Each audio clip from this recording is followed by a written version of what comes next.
Hi everybody, thanks again for checking out this video. For those of you that are not currently subscribed, definitely go ahead and hit that subscribe button and make sure to hit that bell icon to further help support this channel.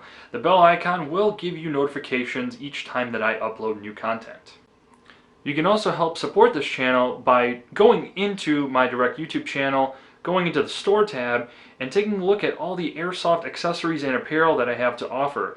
This will allow you to rock some Airsoft King flair and at the same time help greatly support this channel for me to continue to produce some epic content. And without further ado, hope you guys enjoy this video and we'll get right into it.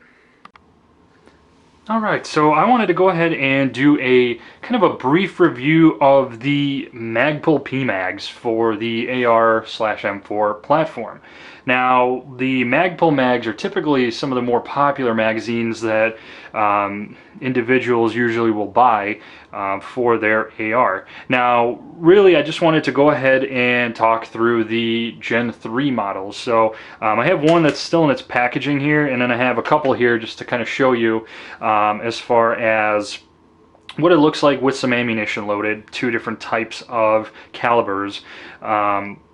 So in this case, when you're going to pick up a P magazine, this is typically the packaging you're going to see for the Gen 3s. In this particular magazine, it actually comes with a impact cover, or a dust cover, I guess, whatever you want to call it. So we'll go ahead and zoom into that really quick so you guys can kind of see what to expect. The Pmags generally are going to be the 5.56 NATO /223 Remington as far as what type of ammunition they're going to hold. Obviously, it's a 30-round capacity magazine. There's that impact dust cover that comes with it, so you can kind of see in the packaging here that this is the top of the magazine, and you can see that it has that covering in there. So that's definitely a nice touch there, especially if you're looking to store magazines when they are not being used.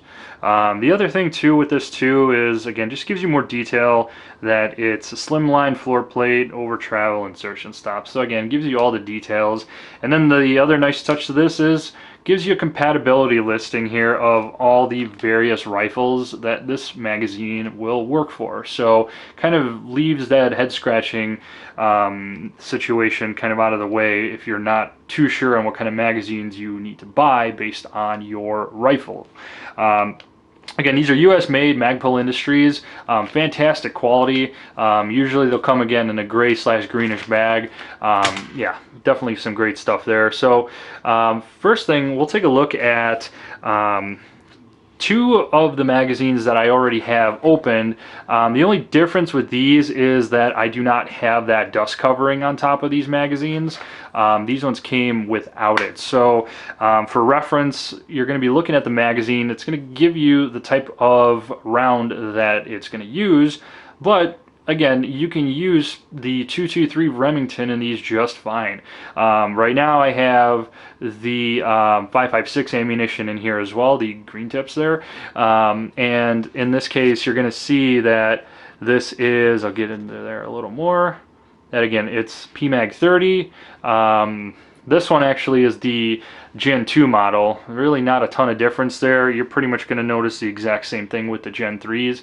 I didn't realize that this was a Gen 2 model, but that's okay, since again, it's going to be pretty much the same exact design. So you're going to have Pmag 30 stamped on the bottom. Again, you're going to notice the quality is definitely looking pretty good.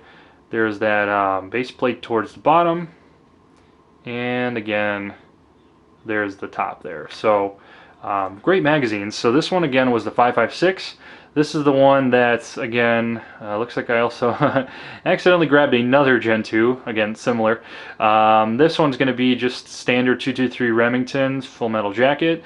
Again, this kind of shows you that it will carry both types of ammunition without any problems at all. So for those of you that are kind of stuck in that confusion of the 5.56 223 fiasco, you can definitely see right here that they are, again, in there with no problem at all. So you can just see that the 5.56 is just a hair longer than the 223 Remington. Well, again, guys, I hope you enjoyed that super brief video. What I can recommend is check out my review or unboxing of my Smith & Wesson M&P 15. That is the AR that I have that takes these magazines. So if you wanted to get an idea of one of these magazines, what it looks like inserted into an AR, I'm not going to exactly bust out the gun right now, but it's something that you can definitely check out. So in case you are just curious on what this looks like, it's something that you can take a look, as I will link those videos together. But anyway, guys, I hope you enjoyed this video. Feel free to reach out in the comments if there's any questions that you have. Again, even though that I referenced the 3rd gen here and showed you guys kind of the 2 gen models, there's really not a ton of differences, really. Obviously, I just don't have the top covers there versus this one, which it does. But again, it's not really going to be anything to where it's, you know, a huge price difference. I think the price difference between these two is literally a couple dollars off. Again, a lot of these have been picked up locally, so prices are always going to vary, and usually Pmags are definitely in the affordable range when it comes down to purchasing some. So thanks again, guys, for watching, and thanks again.